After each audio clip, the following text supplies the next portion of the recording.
Welcome to tiffin series. आज मुलांच्या डब्यासाठी रवा इडली बनवते। आज उशीर झालेला आहे आणि टिफिन पटकन व्हावा म्हणून ही रवा इडली एकदम मस्त आहे। फुलफिलिंग पण आहे आणि पटकन होतं, मुलांना वेळेत टिफिनही रेडी होतो। त्यासाठी काय केलं आहे, एका बाउलमध्ये 2 कप इथे रवा घेतला आहे। हा थोडा मीडियम रवा आहे, एकदम बारीक रवा नाही आहे। त्याच्यामध्ये अर्धा कप मी दही ॲड केलेला आहे। आता याला आपण मिक्स करून देणार आहोत।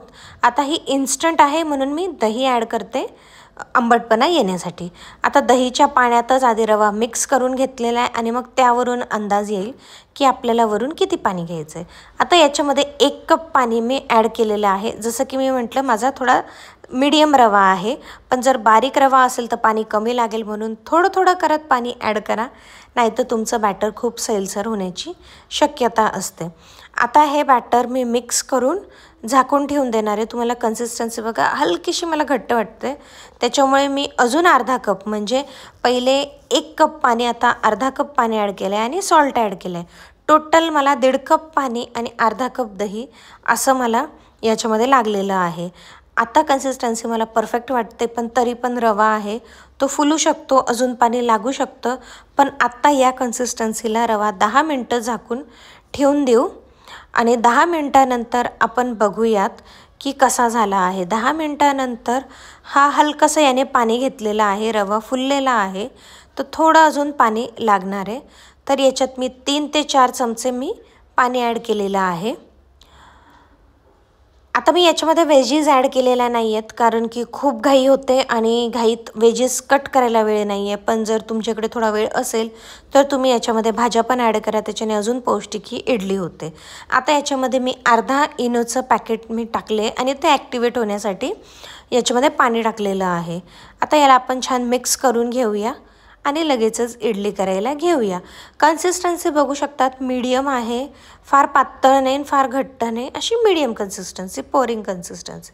आता इडलीच्या भांड्याला इथे तेल लावून घेते। तोपर्यंत तुम्ही चॅनलला फॉलो करायला विसरू नका, सबस्क्राईब करा आणि लाईक करा। लाईकसुद्धा फ्री आहे, इथे सगळं काही फ्री आहे, सबस्क्राईब करणं पण फ्री आहे आणि लाईक करायला पण फ्री आहे।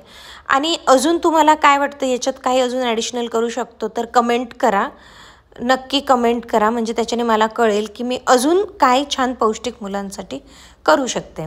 आता जे इडली मोडला आपण तेल लावून घेतलेलं आहे, तर आपण इडलीचं बॅटर त्याच्यामध्ये टाकून घेणार आहोत। या सेम बॅटरने तुम्ही अप्पे करू शकतात, अजून पातळ केलं तर डोसेसुद्धा होतात।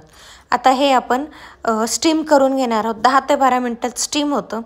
ते स्टीम होतं तोपर्यंत चटणी करून घेऊयात। कोथिंबीर घेतलेली आहे, कढीपत्ता घेतला आहे, डाळवं ॲड केलेलं आहे, शेंगदाणे, जिरं, मीठ चवीनुसार, थोडीशी साखर घेतली आहे आणि चिंचेचा पल्प इथे जवळजवळ 1 चमचा, 1 चमच्याला थोडं जास्त घेतलं आहे।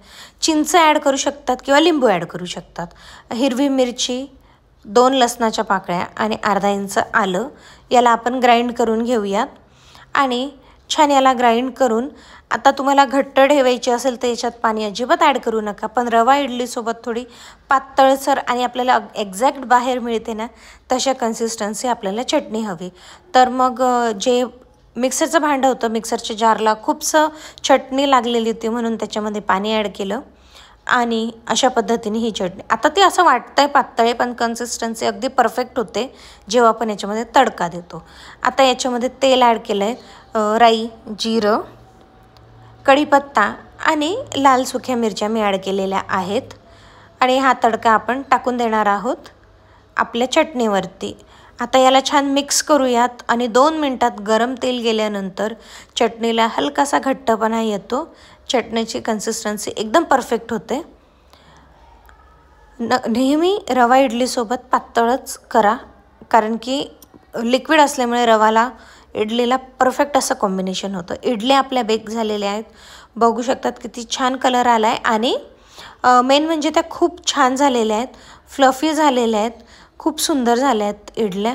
तर नक्की ट्राय करून करा आणि मला सांगा की कशा झाल्या, आणि अजून इन्स्टंटमध्ये तुम्ही काय ब्रेकफास्ट बनवता ते देखील मला सांगा। भेटूया पुढच्या व्हिडिओमध्ये।